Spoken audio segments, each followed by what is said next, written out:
Although the People's Democratic Party may be basking in the successful conduct of its national convention at the weekend, Nigeria's main opposition political party still has many hurdles to cross before the 2023 general election.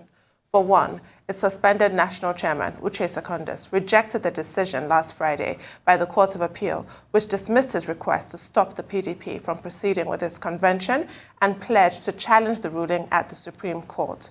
This aside, the PDP will have to manage numerous interests in the party who are attempting to upend the presidential zoning arrangement of the party by opening it up to all presidential aspirants of the party.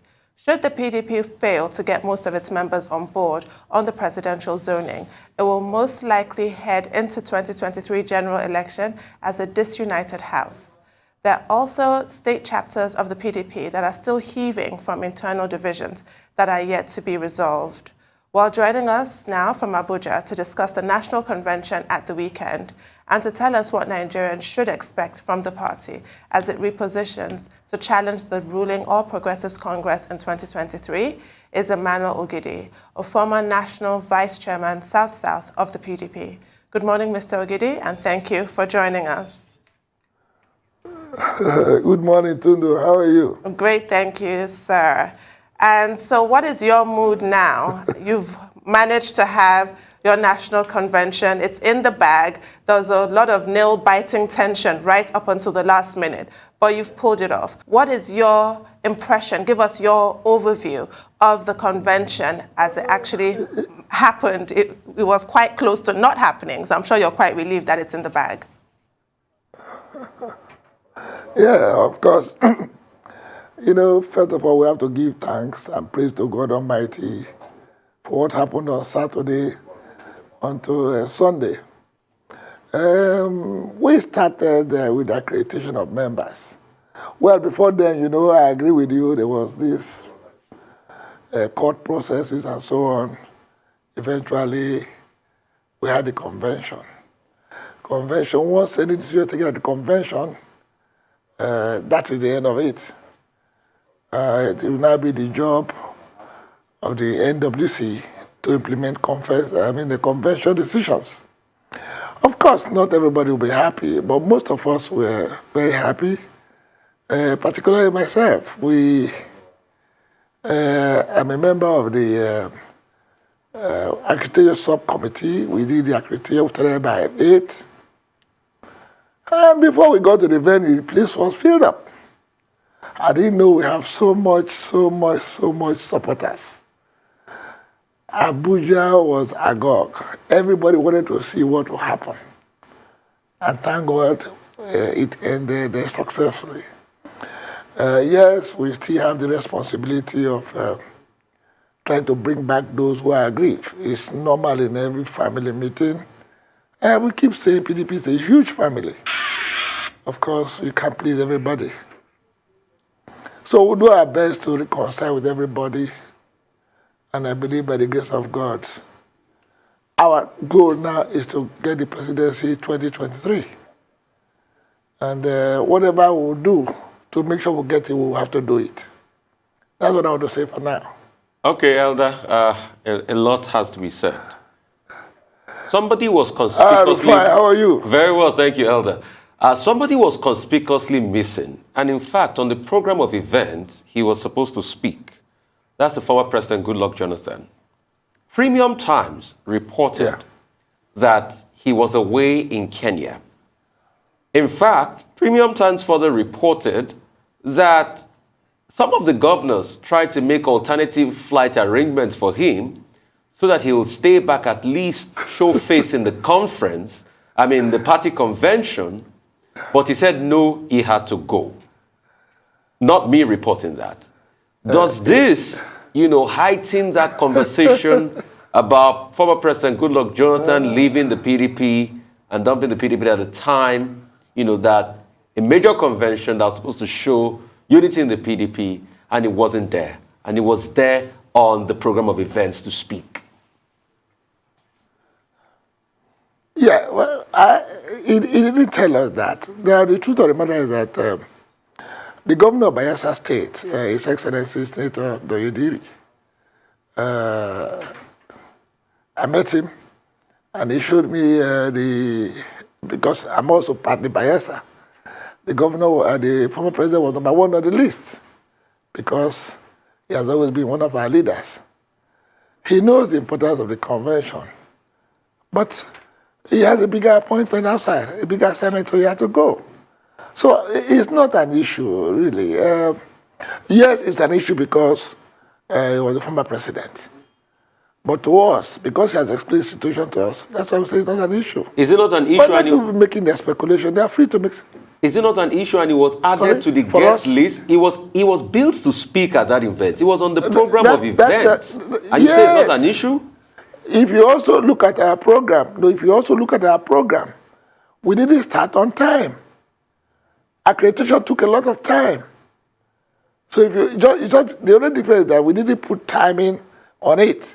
But accreditation took a lot of time. You see, in the economy, you say all things being equal. But you know, in real life, all things can never be equal. There will be changes, there will be adjustments. But let not our heart be troubled on the issue. He gave us his word, he gave us his blessing, he encouraged us to go ahead with it. That is the one we should take home.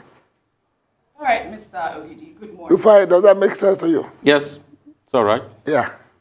Mr. Ogidi, good morning. Thank you. All right, well, you know, despite the emergence of Irochi Ayu, who is from the North Central as chairman, PDP insists that the presidential candidate can come from any part of the country, right, including the North. Interestingly, Northern aspirants were the ones with campaign posters at the venue of the convention, with many Nigerians, including former Minister of Aviation, Osita Chidoka, who has been calling on Southeastern aspirants. Now, the lack of Southeastern presence at the convention was glaring, as you know. Now, is this an indication of what to expect in the lead up to the 2023, election? You know, following on the convention, would you say that the PDP has serious aspirants of Southeastern extraction?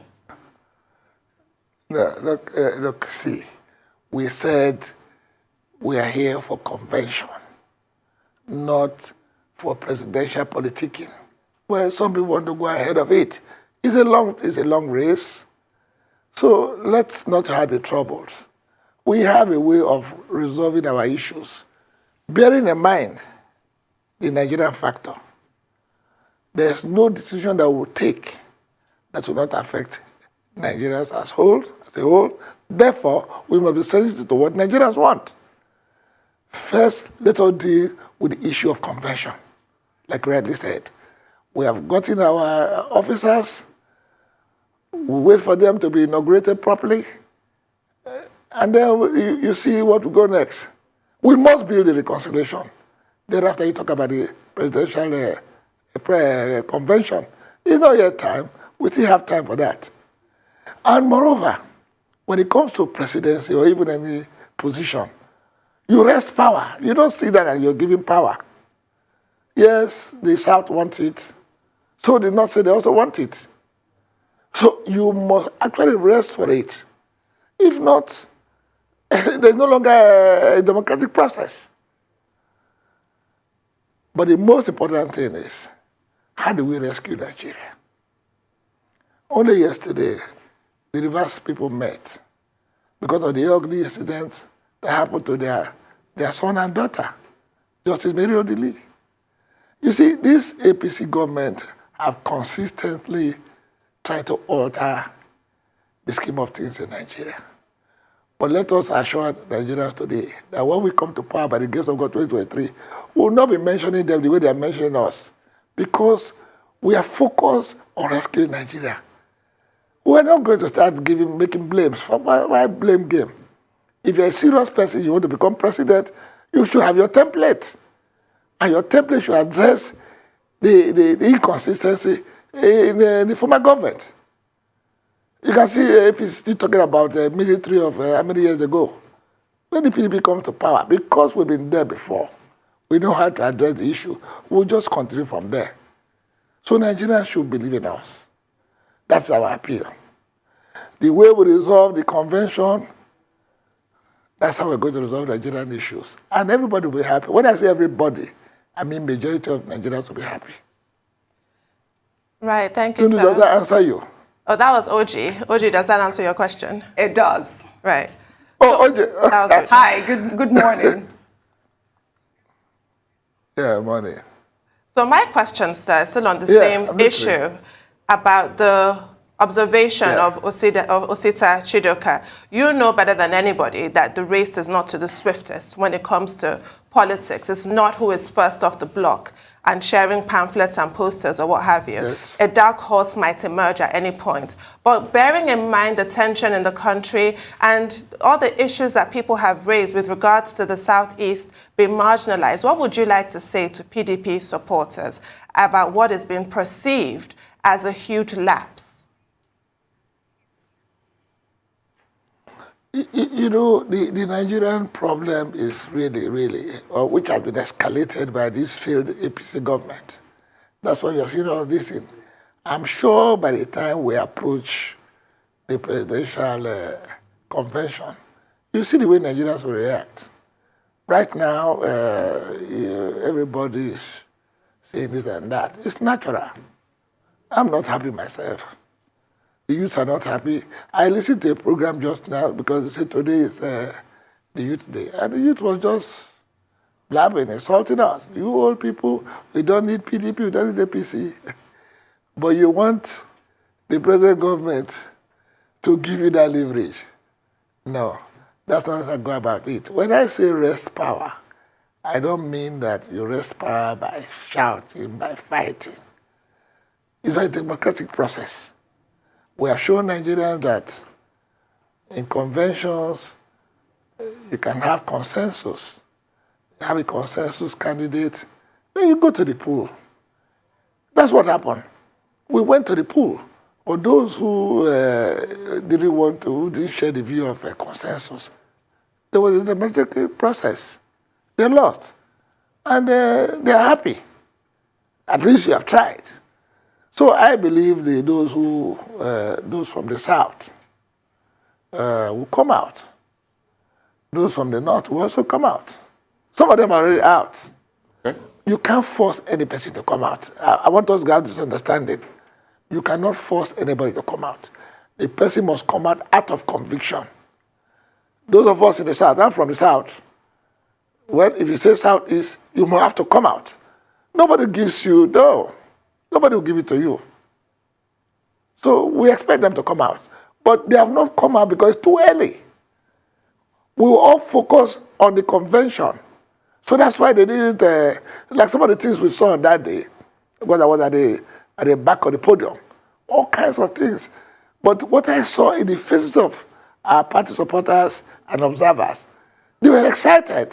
Nobody expected that. It was a huge success. Okay. So, Okay. It was a huge success to you, but a lot of people said after watching the convention, they were more scared for the future of Nigeria. And this was the point they made. They said, your party wants to take over for the... No, hang on a minute. Let me finish, sir. They said your party wants to take over from the APC. At the convention, most of your speakers said the APC has done wrong. It's abysmal under the APC. But they don't have solutions to the problem. Nobody could put forward one solution. Take, for instance, to the economic crisis of Nigeria. Nobody could put forward one solution to the security crisis of Nigeria. So a lot of Nigerians are saying, what will be our lot in 2023? Even the opposition party that say they want to rescue Nigeria can't rescue a solution. Let's get. Convention is not the proper ground for that. You understand? The convention is to elect officers of the party. During the campaign of these officers, although most of them were on a consensus arrangement, they have told us their dream. Take, for instance, the national chairman right now, elect, is going to drive the process of the party. You will not hear him after his inauguration on what we want to do and how we want to correct it. It's not on that. Because if you look at it, if you recall, I'm sure if you are watching it, we're not even hearing ourselves properly because the crowd was overwhelming. Even the speakers sometimes could not express themselves well because the success got into everybody. So no matter what you wanted to say, you would not even be able to say it and have people understand it. But like I said, after the inauguration, before the presidential convention, all these things were made. And it's not all we're going to put forward. We must also keep our joker in our pocket. But you can be sure we have answers for that. Let's look at it. Let's start. Economy. What is difficult about the economy if you are truthful? What is affecting the economy today is partly insecurity. In fact, majorly insecurity. You should address the insecurity. That the insecurity has lingered this fact shows that the government's hand is in it. Government is deliberately creating the problem. How do you expect this same government on a Friday, a justice of the Supreme Court? We know that nobody is above the law. You storm the residence of a justice of the Supreme Court. You're trying to create anarchy because APC has failed. APC is deliberately trying to cause anarchy, disaffection among us. Before this time, we're living as brothers and sisters. So I know one of the first things we have to do is to bring everybody back on the table and say, look, let's not talk about yesterday. Moving forward, we are one another's keeper. We are brothers and sisters. We are in 6 zones, but we are in one Nigeria. We are going to drive that process. We must rescue Nigeria. The first thing to do is to handle security. Like they say, any security breach after 48 hours that is not handled, then the government handles it. So let's not pretend. The government handles what is going on. Now this Saturday you're going to have election in Anambra. You can't be sure what will happen there. It's all the process to rig the election. But you see in all of what we have been doing, I can tell you this, most of them who were elected on Saturday and the result announced in the wee hours of Sunday, if they had told them in January they will be where they are today, they would not have believed it. But God has put them there to serve. So you see, for now, Nigerians should bear with us. Let us deal with what is going on in the party. And as soon as the NWC is inaugurated, then you hear how we're going to rescue Nigeria. All right. Well, okay, still on the issue of, a southeastern president, that race. Let's talk about former Vice President Atiku Abubakar, who cast his vote over the weekend, as one of the delegates from Adamawa State. Now, what do you make of his race to the presidency? We know he hasn't declared, right? But do you think that he should run, and why? Do I think he should run, and why? Yes. Now, look, let me say it this way. Former Vice President Atiku Abubakar, who is, until the next election, was our candidate, has given us a blueprint, which is part of what will resolve Nigerian issue. So we are not talking about him now. All what happened at the convention was part of what plays out in every convention. But what you don't even know is that even my state, Delta State, the governorship candidate posters were also all over the place there.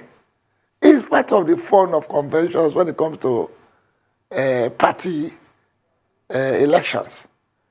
That after this, I'm next. So you see, but when it comes to former Vice President Atiku Abubakar, he still believes he has what it takes to resolve Nigeria's issue. So also are the others, because you asked of him particularly. He believes that once we have, just like any other aspirant, when we have the presidential convention, whoever emerges will fly our party flag, and all of us will queue behind. The most important is that we are going to rescue Nigeria. Right, so I'm going to talk about a matter. Does that answer you? Oji? Sure.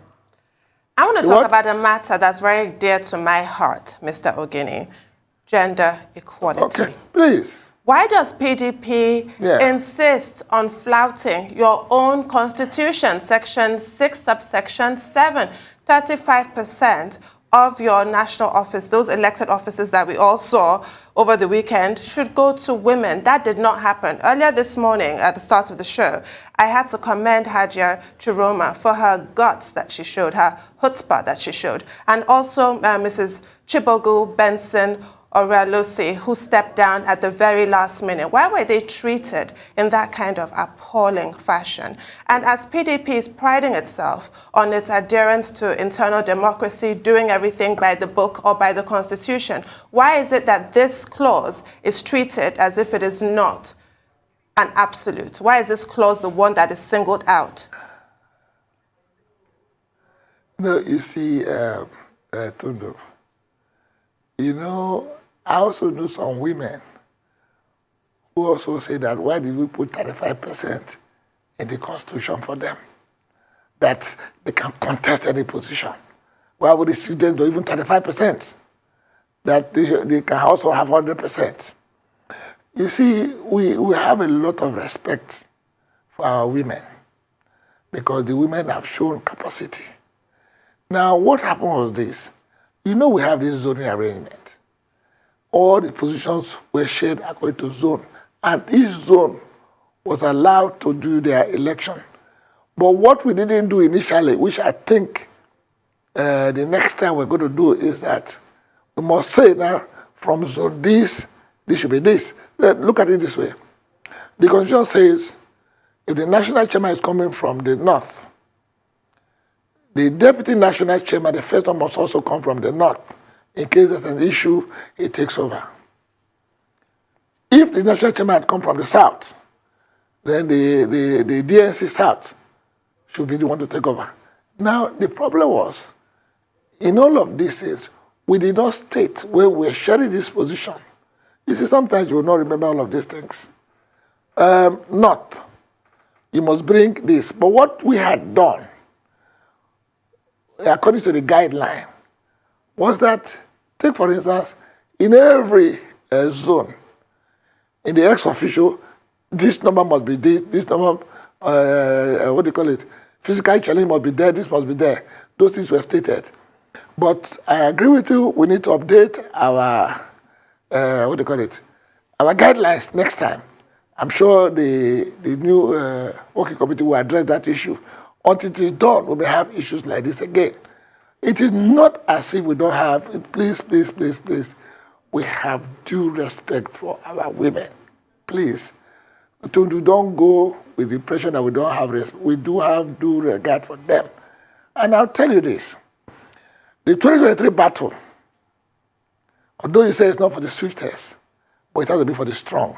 I am not saying, don't get me wrong, that the women are strong. They are strong. They have been to the battlefront and front all the time. Whatever has happened, we don't want to even start blaming the zones now.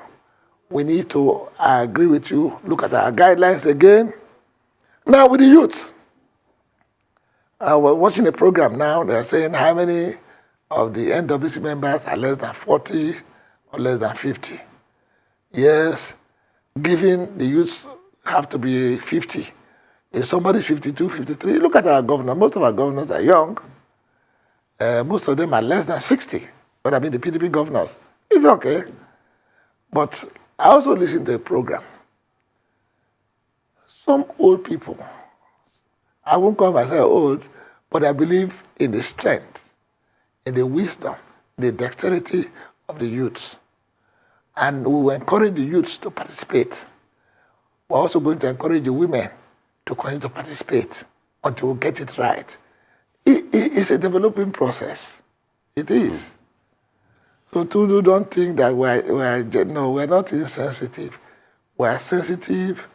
We don't undermine them. We respect them. We love them. And they also love us. Okay. But sometimes we'll deal with it. Okay. We'll deal with it. Hopefully that is dealt with quickly. Tundu, please tell your women. We love them, we respect them. Okay. It's not a deliberate policy to undermine them. Okay. Some say that the internal wranglings in the in the PDP leading up to the convention, the court cases and everything, might have stopped the normal support that you were supposed to give for your candidate in Anambra State, Valentine Ozigbo. They said there have not been any national PDP groundswell as regards campaigning for the candidate in the Anambra elections, and that he's just been left alone. Any truth in this? No, it's not. It's not left alone. We have been doing what we can do, but you can be sure that from today, if not yesterday, some of our men will have been there. But to end the rally, maybe Wednesday or so, or Thursday, you see our showing there. I've always been with him. What are his chances? Yeah, but I agree with you. Sorry? What are his chances? I don't know the program now, but it will definitely... Okay. Any chances? Yeah. Wow. You should know that yourself. I don't know that. Tell me. Tell me what I don't know. I don't know it. That's what I'm telling you now. We're going to win the election by God's grace. You see, we know how hard the APC is working to annul that election. But it's only the will of God that will stand, no matter what you plan. We have done the needful. I will continue to do the needful. Our candidate is fantastic, brilliant, and is speaking their language. So I believe they will vote for him. After all, we are doing the test run on the electronic system there.